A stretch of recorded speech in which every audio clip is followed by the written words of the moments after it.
Well, this is 4x4shop.ca with the teardown and removal of a CIC and CCC 2004 to 2009 BMW 6 Series and 5 Series. The 5 Series radio removal will be slightly different though. Now the first thing you're going to start with is the monitor, which has 2 torque screws that you're going to remove from the top. Once those screws are removed, you're going to pull the monitor down and slide it out of the housing bezel. Now there's 2 plugs you're going to remove from the back of the monitor. One is the monitor video plug and the other is the power supply plug. You will put that to the side. Now the tricky part on this vehicle here is that there is 1 torque screw located on the inside of the air conditioning vents. If you try to pry out the 2 sides, the vent will not come out because there is a torque screw located on the inside of the vent, as you can see here in the video. Once you slightly pull up the vent, I would suggest you put a tool inside that will be able to push the door lock and hazard light switch out of the housing. Once that is pushed out, you are able to access the screw. Then you will pull out the air conditioning vents. Then on the inside of the dash for the top housing trim, you will see 2 Phillips screws located on each side of the unit.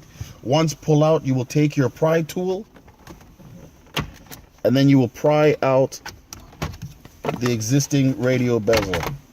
Remove it. Then you remove the 3 plugs. 1, 2, 3, which are located inside the dash right now. Then you will remove the 4 Phillips screws from the radio. Once removed, the radio will slide out.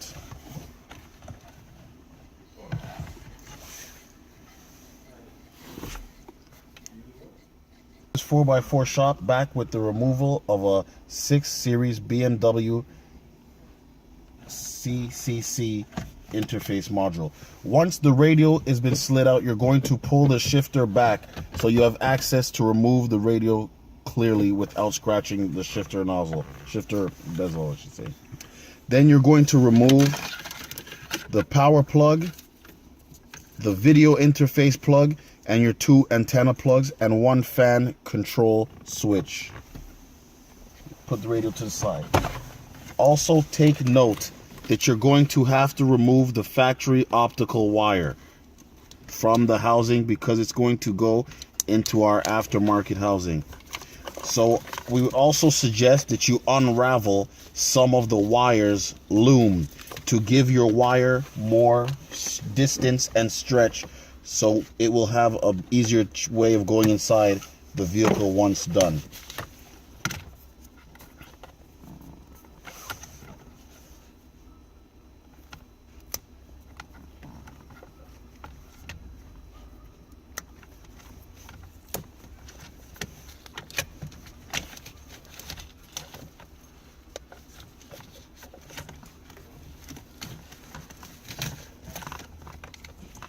This will just give you more room to maneuver the head unit back in the frame, because once you add the T-harness, you will need that extra distance to split the 2 wires. This is why you're loosening them, so you will have the distance you need to reinstall the unit.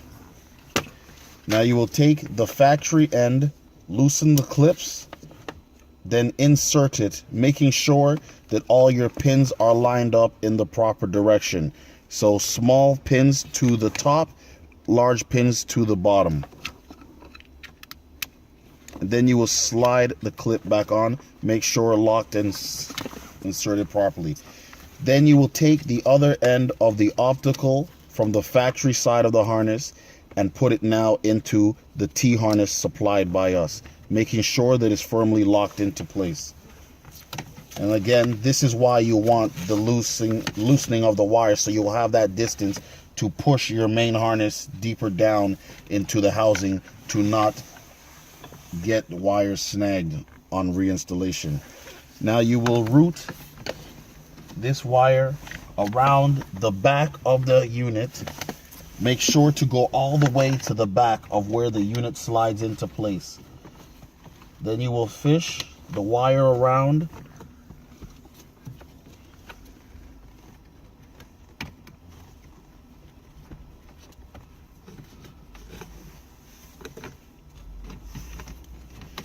And pull it up.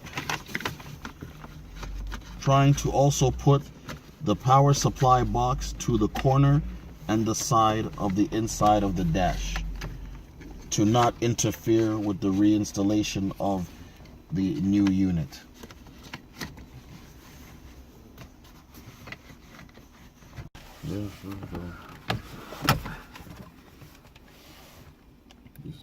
This is 4x4shop.ca with the installation of a 2004 to 2009 BMW 6 Series and 5 Series CIC and CCC installation. Now, once all your harnesses are routed to the top of the back where the monitor is located, you're going to put your factory monitor plug on your right hand side, which says LVDS. Then you're going to plug in your power harness, your USB harness, and your optional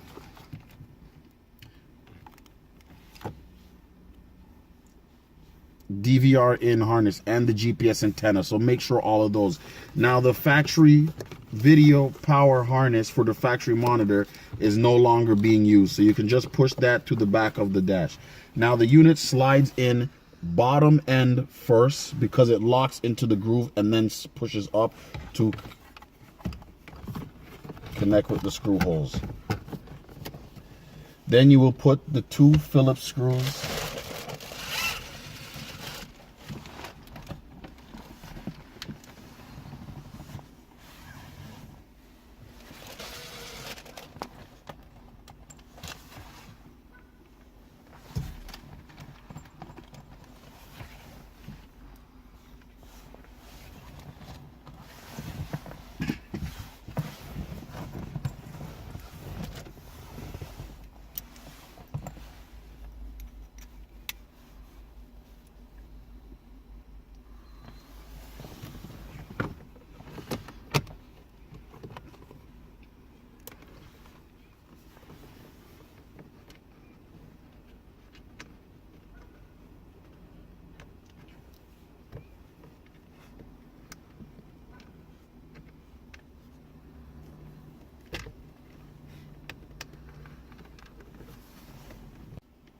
Okay, 4x4 shop back with the continuation of the 6 Series installation. So now you're going to connect your main power harness from the T harness that we supplied to you into the unit. Gently push it in, then push the locking tab firmly in to make sure it is locked into place. And then you're going to reattach all of the existing factory plugs. Make sure some of your wires are not overlapping one another for installation.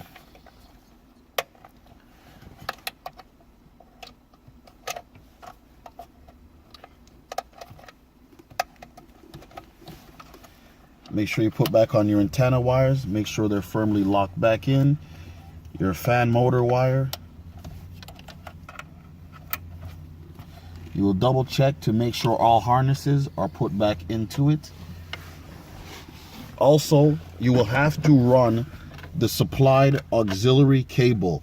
That will be run down the back of the dash, up your center console, into the vehicle supplied auxiliary jack inside your center console.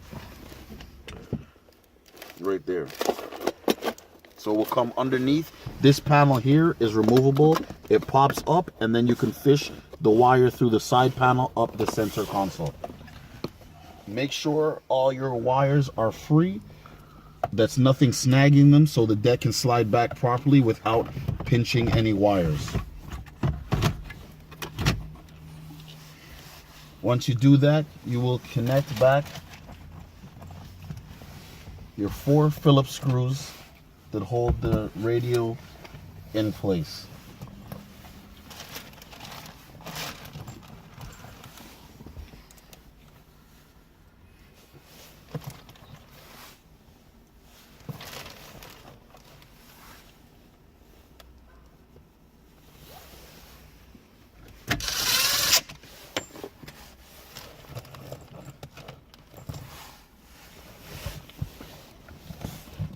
4x4 shop with the completion of the BMW 6 Series navigation OEM interface module. Now you connect the last 3 remaining plugs back into your AC control unit, making sure that all 3 plugs are firmly locked into place.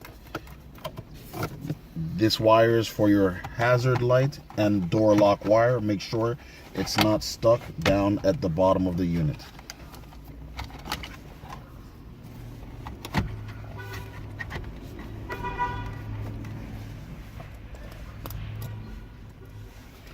Two side Phillips screws.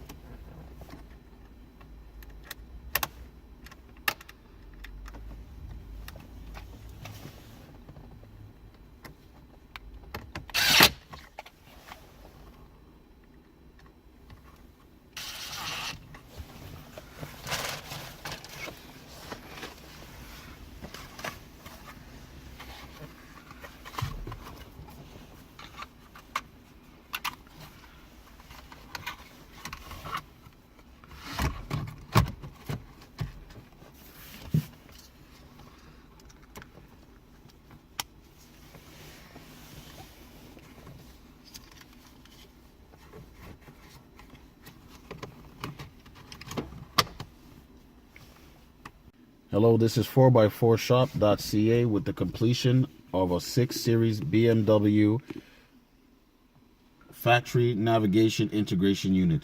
Now, once your install is complete, if you notice that the factory iDrive knob is not working on the screen, you're going to go into Settings, Factory Setup, put in the password 1314, then OK. Now you're going to go down or up, depending on where the menu is located, to iDrive B. That will allow the OEM iDrive button to work, depending on which model. Also, if you would like to get the newer interface for the BMW series lines, you can select BMW Evo ID6, which is the new interface for the BMW all 3 series, 4 series, 5 series, 6 series, and so on. Then you will now back out of your settings, back, and now you will notice that the iDrive knob is now fully functioning on the aftermarket radio setup. Also, for your video, you will manually select auxiliary on the factory radio to get the audio to play. Okay, this is 4x4 shop with the ID6 visual setup show. You're going to go into Settings, System Info, Factory Setup, Password 1314, OK. You will scroll down to get the new visual display settings, which is BMW Evo ID6. Then you will back out of the unit.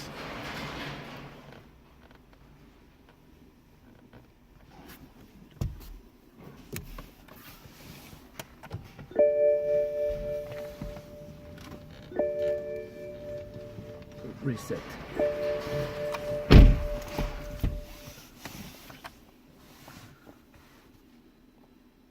Once the unit turns back on, you will now get the new updated visual display. This is the display of the ID6 2004 to 2009 BMW 6 Series. This is the upgraded graphics.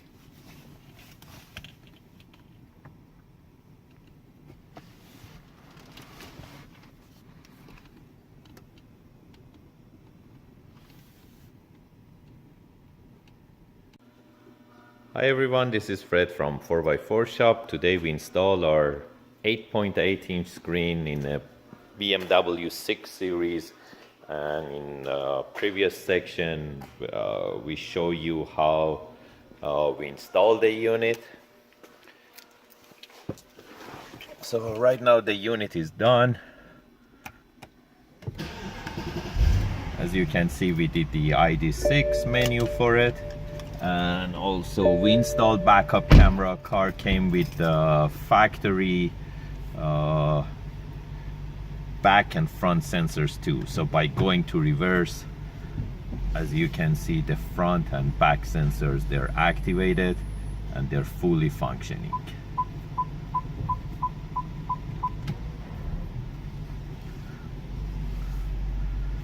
If you're interested to get these type of units, you can give us a call at 905-604-4294. And also the best way to buy them, you can buy them online from 4x4shop.ca. Thank you and have a great day.